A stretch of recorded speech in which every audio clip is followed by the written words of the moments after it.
If your outfit looks heavy after 60, the problem may not be the clothes. It may be the small zone right under your face, the neckline, the collar, the scarf, the necklace.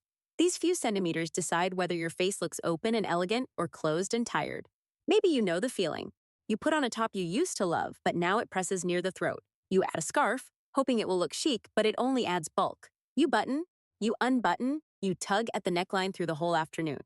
And you look in the mirror and think, why does everything look so closed? Let me say the important part first. This is not about your neck.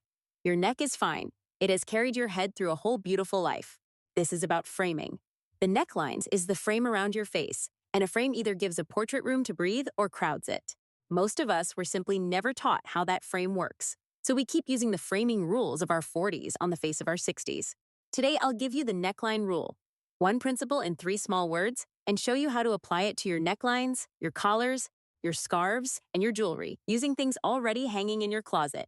And stay until the final tip, because one tiny detail near your face can make a plain outfit look finished in 10 seconds. And it costs absolutely nothing. Tip 1. The rule itself. Space line light. Here is the neckline rule, and once you hear it, you'll see it everywhere. The rule is simple. Space line light. Space gives the face room to breathe. Line draws the eye downward and lengthens the neck. Light gives the eye one polished place to land. Every collar, scarf, and necklace decision for the rest of this video comes back to those 3 words. Watch it work before we even talk theory. The same woman, the same gray knit. Version 1. A tight, high crew neck pressing under her chin. Her face looks compact, and the outfit feels heavy. Version 2. The identical knit, same color, but with a soft open V. Suddenly there is air under the chin, a vertical line drawing gently down, and the whole upper body looks lighter. One seam can change the whole face. Why does it work? The eye follows lines. A neckline that opens downward creates a vertical line, and vertical lines lengthen. The neck reads taller, the posture prouder. A neckline that closes tight and high creates a horizontal line right under the chin, and horizontal lines cut. They shorten the neck and crowd the face. That's the entire mechanism, not age, geometry. So this week, simply notice, each time you dress, ask, does this neckline give me space, a line somewhere for light? You don't have to change anything yet. Awareness comes first, and it's strangely enjoyable. You'll start reading necklines on everyone, on television, in cafes. And once you can see the rule, the next question is obvious. Which necklines in your closet already obey it, and which one, beloved as it is, almost never does? Tip 2. The necklines that open, and the one that squeezes open your closet and your tops fall into 2 families. The opening family. The soft V-neck, the scoop, the open shirt collar, the draped cowl, the wrap top that crosses low. All of them create space and a downward line. They are the neckline rule made into fabric. The closing family has one main member, the tight, high, clinging neckline, the snug crew neck, the skin-tight mock neck, which presses a horizontal bar under the chin. Now the nuance? Because honesty matters more than rules. This is not a ban on high necks. The problem is not height. The problem is squeeze. A soft, generous turtleneck that drapes rather than grips can be wonderful after 60, especially in a column of one color, which turns the whole torso into a single long line. A tight mock neck or clinging crew neck, on the other hand, often crowds the face. Squeeze is the enemy, not height. See the difference on the same afternoon, same trousers. A clinging black mock neck. The silhouette stops at the chin, everything compresses. Swap to a fluid, slightly loose turtleneck in the same color, or to a soft V in cream. The line returns, the shoulders drop, the face opens. The garments cost the same, the geometry didn't. Apply it today in 2 minutes. Pull your 5 most worn tops and sort them. Opening family, closing family. If a tight crew neck is a favorite, don't retire it. We'll rescue it with a trick coming in tip 4. Because before that, there's a piece of neckline architecture most women own and almost no one uses properly. And it's hanging in your closet pretending to be just a blouse. Tip 3, the collar trick. Stylists treat it like architecture. Most women treat a shirt collar like fabric.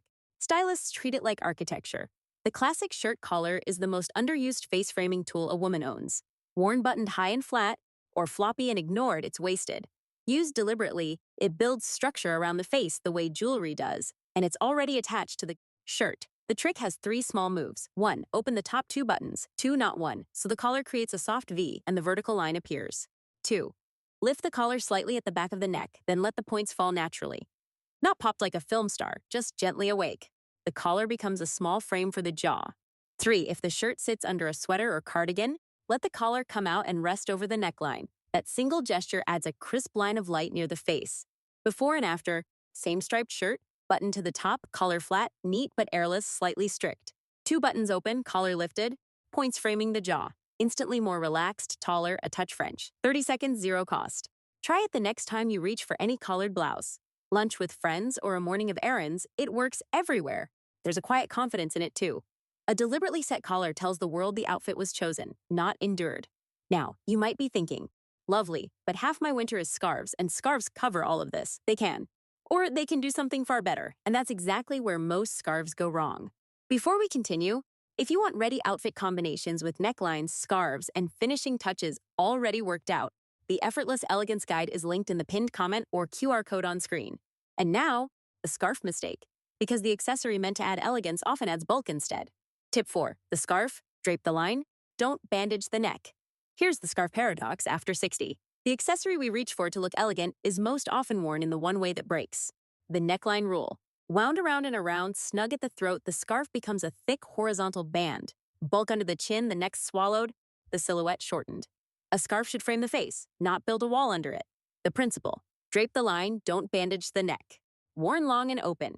2 vertical ribbons falling from the shoulders. The scarf creates exactly the downward line the rule asks for, like a soft V you can add to any top. Worn as one loose, low loop that sits on the chest rather than at the throat, it keeps the space under the chin open while still giving warmth and color. The scarf becomes an arrow pointing gracefully down, not a ring closing in. Same coat, same silk scarf, 2 ways. Wrapped tightly twice around the neck. Warm, yes, but the head sits on a cushion of fabric. Retied long and open, ends falling down the front. The same scarf now creates 2 vertical lines. The face has room again, and the color sits beside the face like a frame instead of under the chin like a brace. And here's the rescue I promised. That tight crew neck you love? Add the long, open scarf over it. The scarf supplies the vertical line the neckline lacks. The crew neck is saved. One more gift of the open drape. It places color beside your face, which, as we saw in the gray hair colors video, is exactly where a flattering tone earns its keep. So the scarf solves line and light at once, which leaves only the final piece of the rule, the point of light itself, and the 10-second detail I promised at the start. Tip 5. The point of light. The 10-second finish here is the payoff, and it's smaller than you expect. 1 point of light near the face. Not a statement necklace fighting a printed scarf fighting big earrings. One deliberate spot where light gathers. The eye goes to light, so place the light where you want the attention to land. After 60, this single choice does more for the neckline zone than any garment, because wherever the eye goes first becomes the story of the outfit. 2 placements work almost universally. First, earrings with a little life, a touch of shine, a gentle drop, pearl or polished metal, sitting right beside the jaw. They lift the gaze upward to your eyes, which is where you want every conversation to live. With silver or gray hair, cool metals and pearls are especially kind. They echo the hair and make it look intentional. Second, a pendant that ends just above your neckline, completing the V your top began. The necklace finishes the line like punctuation. The mistake is accumulation. Short necklace plus long necklace plus brooch plus earrings. 4 small lights cancel each other and the zone turns. Busy. Watch the swap. A cream V-neck with 3 competing necklaces. Cluttered, the eye ricochets. The same V-neck with 1 drop earring catching light. Calm, finished, considered. Less, placed better. And the 10 seconds? Tonight, put 1 pair of earrings with shine beside tomorrow's outfit. That's the whole change. 10 seconds, nothing bought. And tomorrow your neckline zone has its space, its line, and its light. Space, line, light. That is the whole neckline rule. Give your face room to breathe, draw the eye gently downward, and place 1 small point of light near the face. Your neckline, collar, scarf, and jewelry are not separate problems. They are one frame. And elegance after 60 is not about hiding your neck or chasing youth. It is about understanding your frame and arranging it with quiet intention. Tell me in the comments, 1 word is plenty. Which will you adjust first? The neckline, the collar, the scarf, or the earrings? I read everything and I love answering. If this changed how you'll dress tomorrow, a like helps more women find it. Subscribe for the companion video on the colors that flatter silver hair, and save this for your next closet morning. Share it with a friend who's been tugging at her collar too.